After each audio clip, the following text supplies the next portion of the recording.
UP में 3 सीटों पर उपचुनाव हो रहे हैं। इसमें 1 लोकसभा और 2 विधानसभा सीटें शामिल हैं। मगर जैसे ही मतदान की तारीख नजदीक आ रही है, राजनीतिक दलों के बीच आरोप प्रत्यारोप का सिलसिला तेज होता जा रहा है। विपक्षी दल समाजवादी पार्टी लगातार अफसरों के कामकाज के तरीके पर सवाल उठा रही है। अब इस मामले को लेकर पार्टी के महासचिव रामगोपाल यादव ने चुनाव आयोग का दरवाजा खटखटाया है।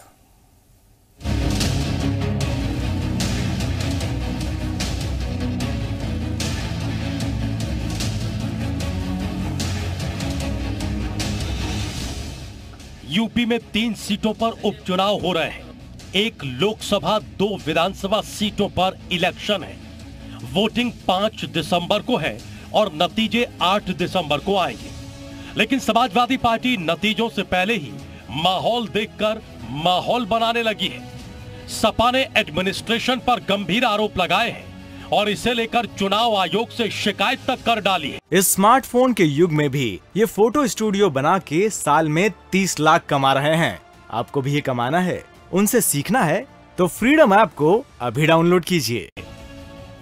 ये वहाँ पुलिस गड़बड़ी कर रही है, जिला प्रशासन गड़बड़ी कर रहा है, असली मतदाताओं के बड़े पैमाने पर वोट काट दिए गए हैं, हमारे कार्यकर्ताओं को गिरफ्तार किया जा रहा है ताकि एजेंट बनने न पाए। सीडीओ, मैनपुरी प्रधानों और कोटेदारों को बुलाकर कह रहे हैं कि अगर आपकी पोलिंग पे न जीती बीजेपी तो प्रधान नहीं रहोगे, जेल भेज दिए जाओगे, कोटा निरस्त कर दिया जाएगा। ये सारी चीजें चल रही हैं। रामगोपाल यादव के आरोपों में कितनी सच्चाई है ये तो वही जानते होंगे, लेकिन ये पहली बार नहीं है जब सपा ने ऐसा आरोप स्थानीय प्रशासन पर मढ़ा है।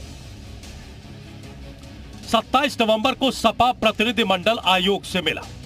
राज्य निर्वाचन आयोग से सपा ने शिकायत की, अफसरों पर दबाव बनाने का आरोप लगाया, बीजेपी के समर्थन में वोट डालने का दबाव बनाने का आरोप लगाया। मैनपुरी में डीएम एसएसपी पर भी सपा ने गंभीर आरोप लगाए।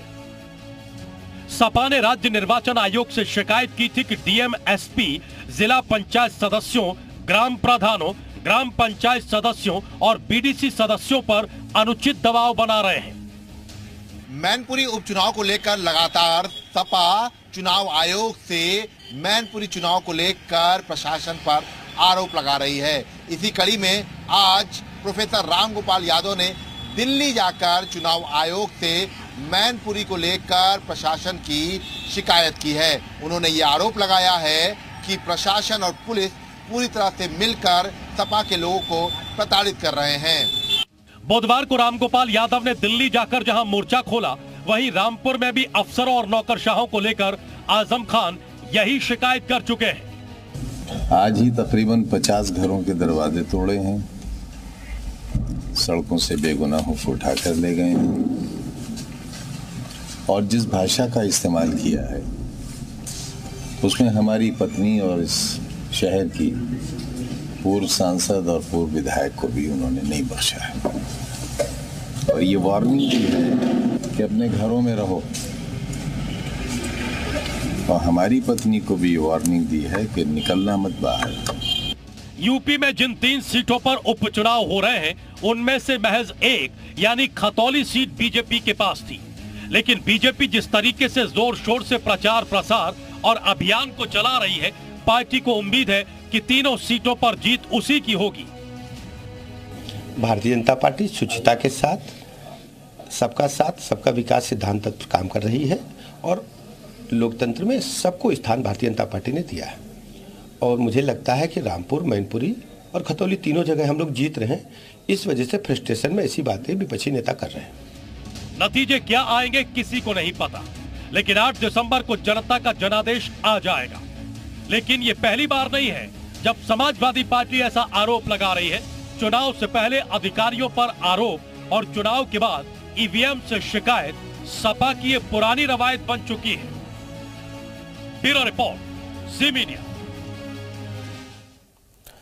तो सपा ने आरोप लगाए हैं और सपा की शिकायत के मायने क्या है वो जल्दी से हम आपको समझाते हैं। सपा लड़ाई में पिछड़ चुकी है क्या?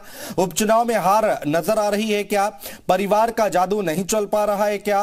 प्रशासन को निशाना बना रही है और सहानुभूति पाने की कोशिश है समाजवादी पार्टी की।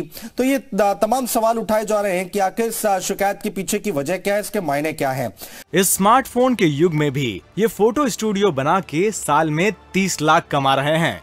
आपको भी ये कमाना है, उनसे सीखना है तो फ्रीडम ऐप को अभी डाउनलोड कीजिए।